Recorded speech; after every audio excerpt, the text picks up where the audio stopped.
Hello hello hello hello सूर्यकोटि समप्रभ निर्विघ्नं कुरु मे देवो सर्वकार्येषु सर्वदा।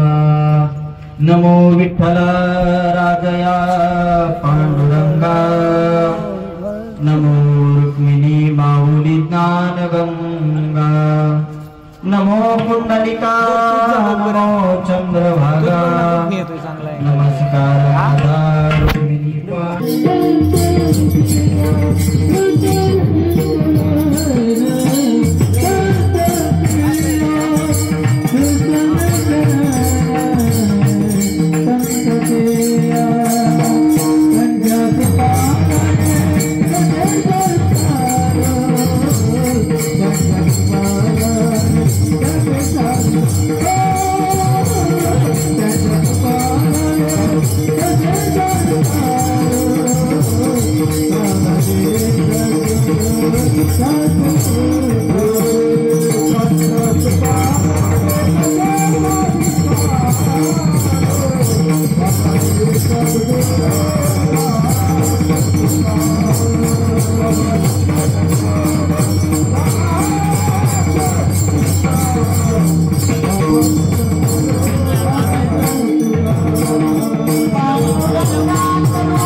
पांडुरंगा करू प्रथम नमन, दुसरी चरणा संतांची त्यांच्या कृपा दानकथेचा विस्तार। बाबाजी सद्गुरु दास तुका दयांचे केले स्मरण, होय सकळ विद्यांचे अधिकरण। तेची वंदो श्री चरण श्री गुरूंचे, ते नमस्कारो नियाता नमो ज्ञानेश्वर, नमो ज्ञानेश्वर, नमो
निवृत्ती उदारा सोपान देवा। मुक्ताबाई नमो त्रिभुवन पावनी, अदत्रय जननी देवाची। काय माझी वाणी मानेल संतासी, रंजवू चित्तासी आपुलिया। माझी वाणी तुझे वर्णी गुण नाम, ऐसे देई प्रेम काही का।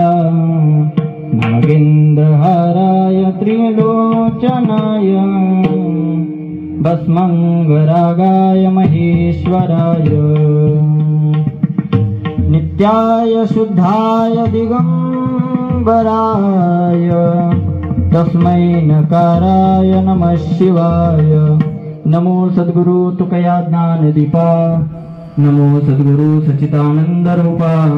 नमो सद्गुरु भक्त कल्याण मूर्ती, नमो सद्गुरु भास्कर पूर्ण कीर्ती। मस्तक हे पाया मस्तक पाया, मस्तक पाया, मस्तक पाया।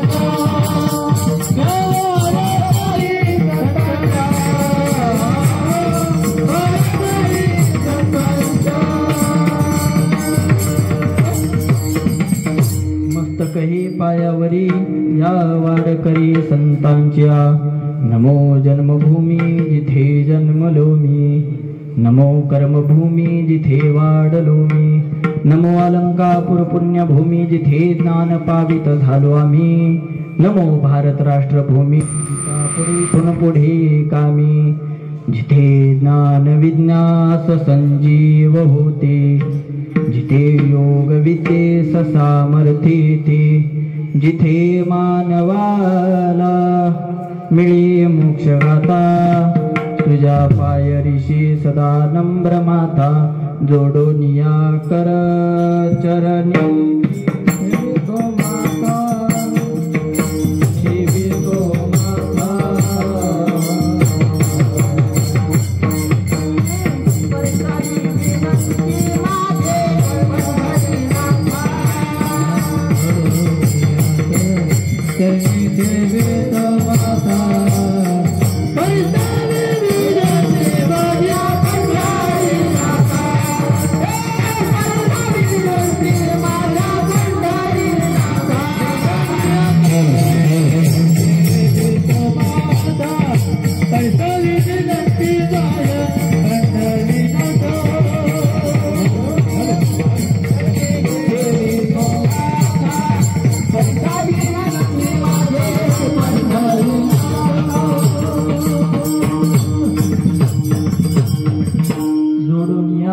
चरणी ठेवी तो माता, करसावी विनंती माझे पंढरीनाथा विठ्ठला।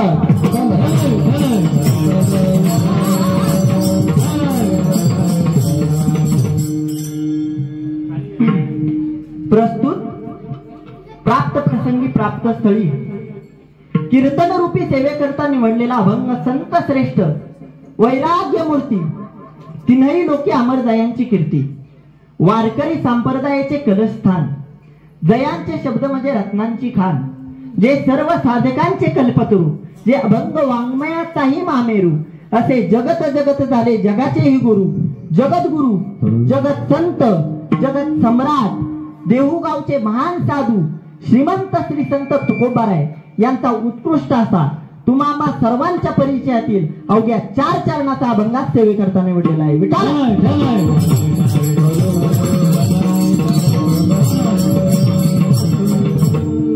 अभंगाच्या भावार्थाकडे वळण्यापूर्वी अल्पसा परिहार्धनी वक्त्याच्या आद्य कर्तव्य समजण्यात येतो माझे असा की थोर साधू संतांच्या पदस्पर्शाने पावन झालेले आपल्या माजेर या पुण्यनगरीमध्ये हरिभक्तपरायण गुरुवर्य नामदेव बाबा किंद्रे यांच्या मार्गदर्शनाखाली चालू असलेला हा अखंड हरिनाम, बोला बोला अखंड हरिनाम झोपले काय मागचे, माझ्या कीर्तनात काय टेन्शन घ्यायचं, बोला मी काय तुम्हाला बोलणार, बोला ना मी काय तुम्हाला बोलणार, आणि जर का बोललो तर गावकरी मला काय सोडणार, एवढंच राहिलं होतं आता, म्हणजे मी 2 तास सांगणार पोरांनो, त्याचा काय फायदा आहे का फायदा, तू किती वरड किती बोंबल आम्ही असे लय वाट्या लावल्या, आणि तू कोण, कीर्तनामध्ये बसताना एकदम फ्रेश बसा, असं माइंड फ्रेश करून बसा की जेणेकरून मला तुमची तोंड बघून कीर्तन करावं असं वाटलं पाहिजे।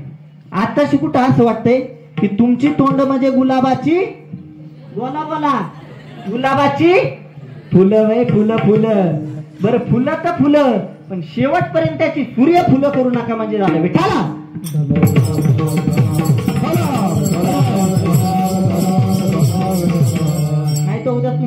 म्हणाय बसले रातचा बुवा काय बरा बारीक होतं पिलू पण काय बरं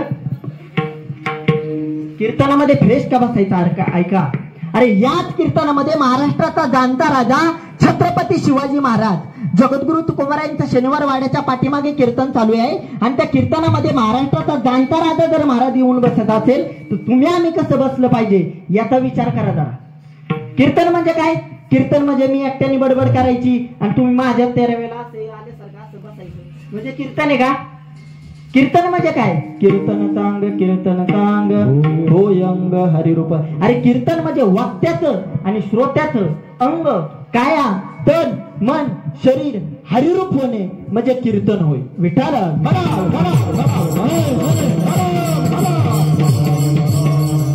अभंगाचा जर भावार्थ बघायचा झाला तर अभंगाच्या पहिल्या चरणामध्ये तुकोबाराय म्हणतात साठविला हरी जिही हृदय मंदिरी.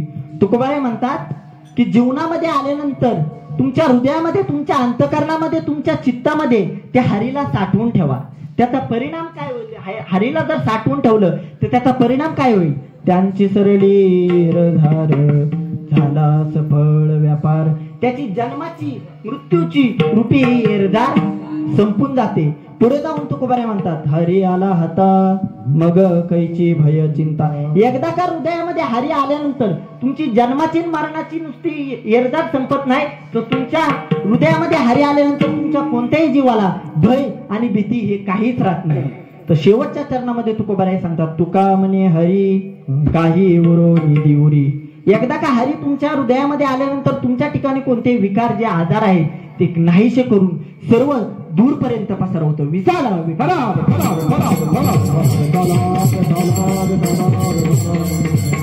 कीर्तन चालू करण्यापूर्वी 3 मुद्दे आहेत. पहिला मुद्दा असा आहे की अभंग कोणाचा आहे हे तुम्हाला कळलं पाहिजे. नुसता अभंग कोणाचा आहे हे कळून फायदा नाही तर अभंग किती चरणाचा आहे हेही तुम्हाला कळलं पाहिजे.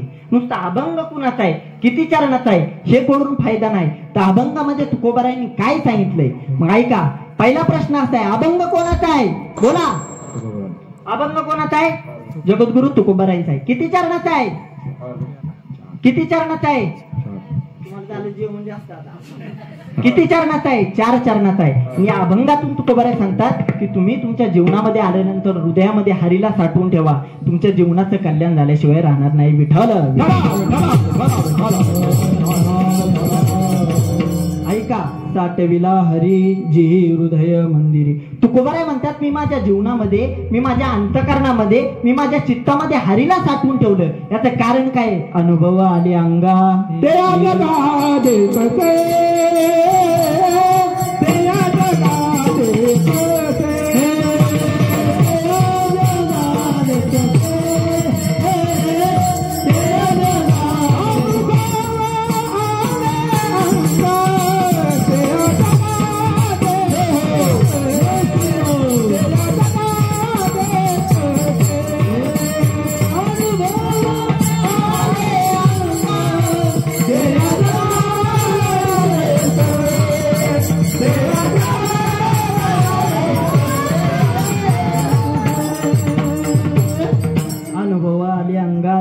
जगात येत असे. परिणाम असा झाला की त्यांच्या जीवनाचं कल्याण झालं. म्हणून तुकोबाराय म्हणतात तुम्ही तुमच्या जीवनामध्ये तुमच्या अंतकरणामध्ये हरीला साठवून ठेवा. तुमच्या चित्तामध्ये साठवून ठेवा.